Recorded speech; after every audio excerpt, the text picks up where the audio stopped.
শিক্ষক নিয়োগ দুর্নীতি কাণ্ডে গলা অবধি ডুবে বাংলার সরকার, এমনটাই অভিযোগ বিরোধীদের। দুর্নীতির দায়ে জেলে প্রাক্তন শিক্ষামন্ত্রী। এদিকে শিক্ষাক্ষেত্রে বাংলার দুই পড়শি বিহার এবং আসাম অগ্রগতির স্বার্থে গুরুত্বপূর্ণ সিদ্ধান্ত নিয়েছে। স্বচ্ছতার সঙ্গে শিক্ষক নিয়োগের সিদ্ধান্ত বিহার আসামের। বিহার মন্ত্রিসভার বৈঠকে সিদ্ধান্ত, সে রাজ্যের 3.5 লক্ষ পার্শ্ব শিক্ষককে সরকারি চাকুরির মর্যাদা দেবে নীতিশ সরকার। এদের বিশিষ্ট শিক্ষকের মর্যাদা দেবে বিহার শিক্ষা দপ্তর।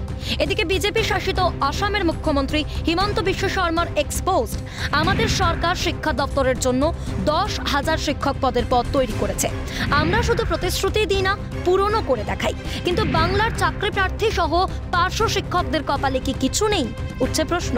শিক্ষক নিয়োগে মমতা সরকারের সদিচ্ছা নিয়েও উঠছে প্রশ্ন।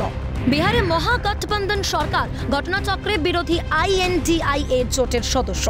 বাংলার তৃণমূল সরকারও বিরোধী জোটের সদস্য। কিন্তু স্বচ্ছ নিয়মের মাপকাঠিতে বাংলার থেকে এগিয়ে বিহার, বলছেন বিশেষজ্ঞরা। এই বিহার একসময় আইন শৃঙ্খলার দিক দিয়ে নিচের সারিতে ছিল। মাফিয়ারাজ, তোলাবাজি, গুন্ডারাজ, বাহুবল আর বিহার একদা সমার্থক ছিল। এমনকি 10ম থেকে দ্বাদশ শ্রেণীর পরীক্ষায় অবাধে নকল করাও বিহারে শিল্পের পর্যায়ে চলে গিয়েছিল। সেই বিহার এখন নিয়োগে স্বচ্ছতা এনেছে, দাবি ওয়াকিবহাল মহলে। শিক্ষাবিদরা বলছেন, বাংলায় প্যারা টিচার পদ তৈরির আগে একটু ভেবে দেখা দরকার ছিল। আর কতদিন এভাবে অসম্মানের জীবন কাটাবেন তারা? নিয়োগে স্বচ্ছতার চেয়ে অন্যায় করার প্রবণতা বেশি প্রাধান্য পাচ্ছে বাংলায়, অভিযোগ বিশেষজ্ঞদের।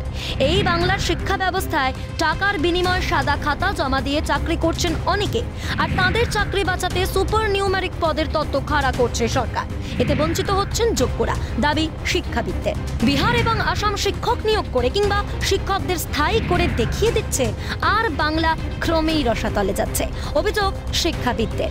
শিক্ষাবিদ পবিত্র সরকার বলছেন, বাংলায় প্যারা টিচারদের স্থায়ীকরণের দাবি সঙ্গত।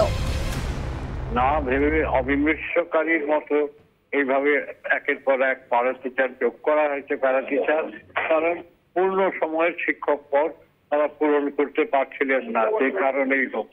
ফলে এই দাবিটা উঠবেই, প্রত্যেকের সঙ্গত দাবি। তারা এতদিন ধরে পরিশ্রম করছে।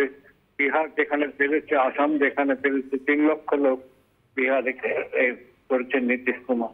এই দাবিটা উঠবেই, সঙ্গত দাবি। অপর এক শিক্ষাবিদ অচিন্ত বিশ্বাস বলছেন, সরকারি ব্যবস্থাপনায় সবচেয়ে বেশি বঞ্চিত বাংলার শিক্ষা ব্যবস্থা। বঞ্চিত হচ্ছে শিক্ষা ব্যবস্থা, এবং এ ব্যাপারে কোনো রকম কোনো তাপ উত্তাপ নেই। তার কারণ যারা শাসক তারা শিক্ষা কাকে বলে সেটাই জানে না। শিক্ষার জন্য যেটুকু ধৈর্য দরকার, যেটুকু নিষ্ঠা দরকার, যেটুকু সংযম দরকার, সব থেকে বড় কথা যেটুকু বিনয় দরকার, সেটুকু এদের নেই।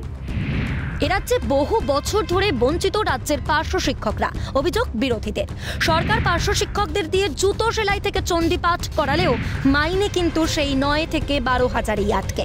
তাদের স্থায়ীকরণ বা বিশেষ মর্যাদার প্রতি সহানুভূতিশীল নয় মমতার সরকার। রাজ্য সরকারের দীর্ঘ বঞ্চনা সহ্য করে বহু পার্শ্ব শিক্ষক আত্মহত্যার মতো পথ বেছে নিলেও হেলদোল নেই প্রশাসনের। আর এখানেই মমতা সরকারের সদিচ্ছার অভাবকে কাঠগড়ায় তুলে সরকারকে অমানবিক সরকার বলে তোপ দাগছেন শিক্ষাবিদরা। ক্যালকাটা নিউজ।